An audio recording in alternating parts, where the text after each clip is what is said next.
Dear colleagues, this is phacoemulsification of an intumescent cataract with narrow palpebral fissure.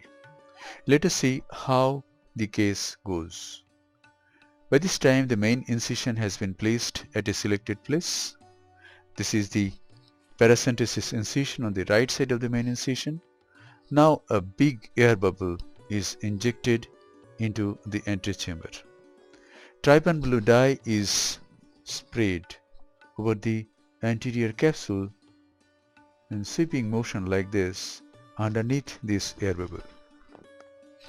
The dye is washed out after 4 or 5 seconds. I don't wait longer than that. Enough staining occurs to do capsulorhexis within 5 seconds. Now, viscoelastic substance 2% hydroxypropyl methyl cellulose. Yes, HPMC is injected into the antechamber. No other viscoelastic substance is used in my surgery of intumescent cataracts. Now this is another paracentesis incision on the left side of the main incision. Now a 26 gauge bent cystitome is used to incise the capsule. A curved incision is made. You can see that oily fluid is coming out. It indicates that there is high intralenticular pressure. Gently and very slowly a small rhexis is made at the anterior pole of the cataract, and it is possible. Even if it tends to go to the periphery, since you are using an ureter forceps, you can always give a pull towards the center, a centripetal pull, and you can make this mini rhexis very easily. Yes, you should practice using ureter forceps in some cases.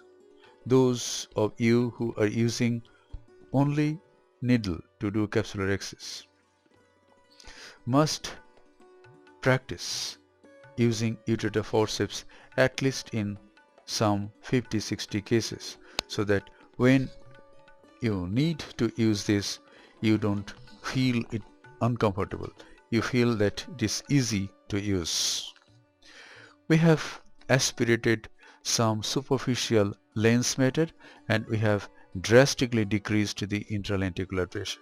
This is no longer an intumescent cataract. Now a cut is given at the margin of this mini rhexis. Ureter forceps is used again, and an optimum sized rhexis is made. It is easy. Once you practice this, you will love it. This is 2-stage rhexis in intumescent cataract, and I do not use any other viscoelastic substance other than HPMC. You will see people using cohesive viscoelastic substance, flattening the anterior capsule, and lot of struggling is done. It's not required.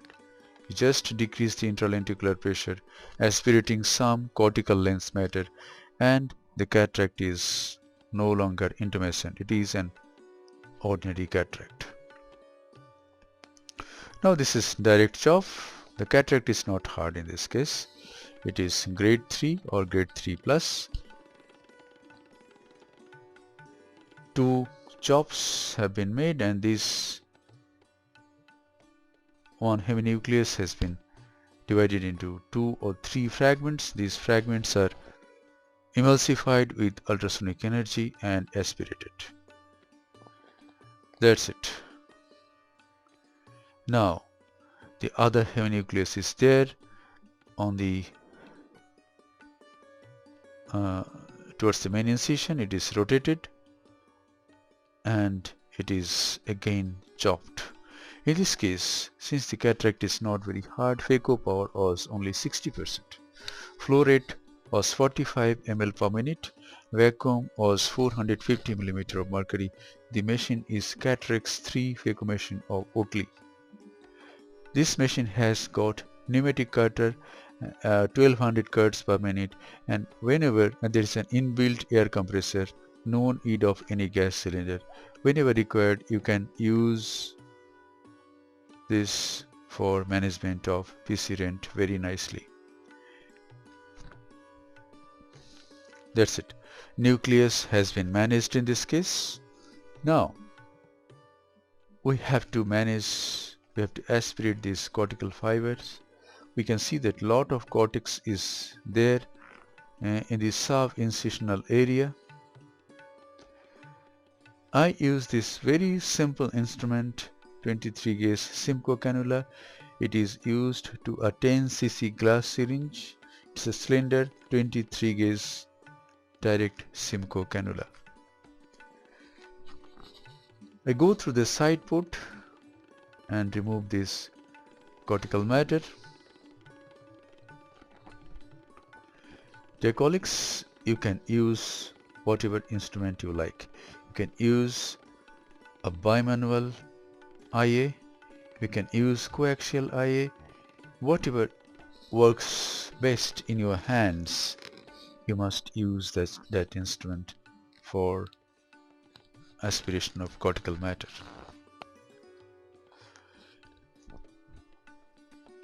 In this case, lot of cells are there sticking to the posterior capsule. Sometimes we see this in intumescent cataracts. This is what I learned from my guru Dr. Suhas Haldipurkar. Take the hydrodissection cannula and irrigate just on the posterior capsule, and these cells will come off from the posterior capsule.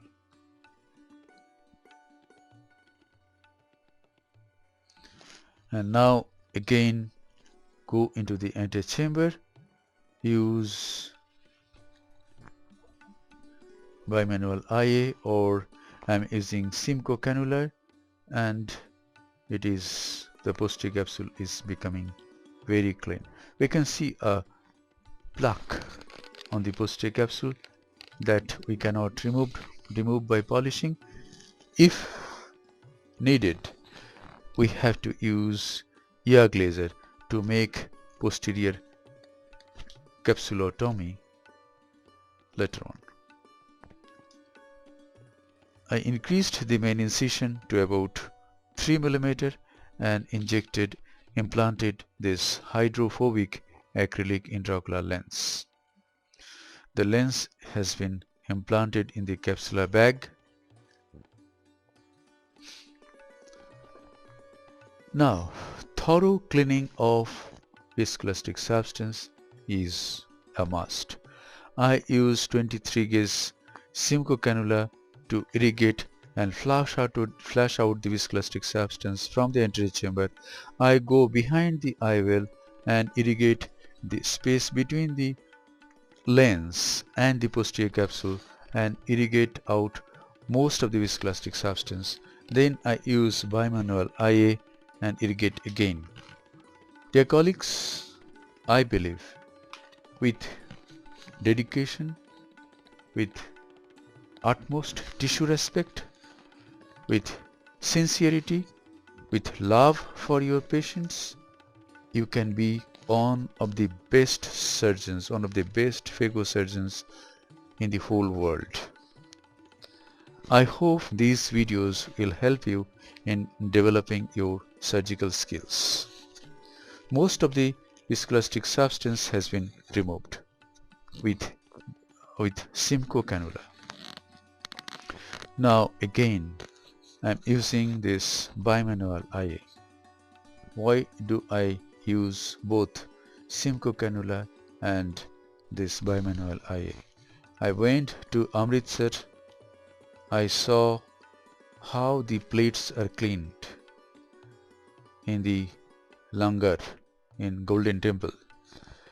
You place the plate in one place and then again another place and clean it 2-3 times. Like that I learned this technique of cleaning. First with direct Simcoe cannula and then again with bimanual IA. This is the final wash, and that's it. This is a view under higher magnification. We have to just form the antechamber. This final wash is very important to avoid TAS. That's it. Antechamber is formed and the case is concluded. Thank you very much for your eagerness to watch the video.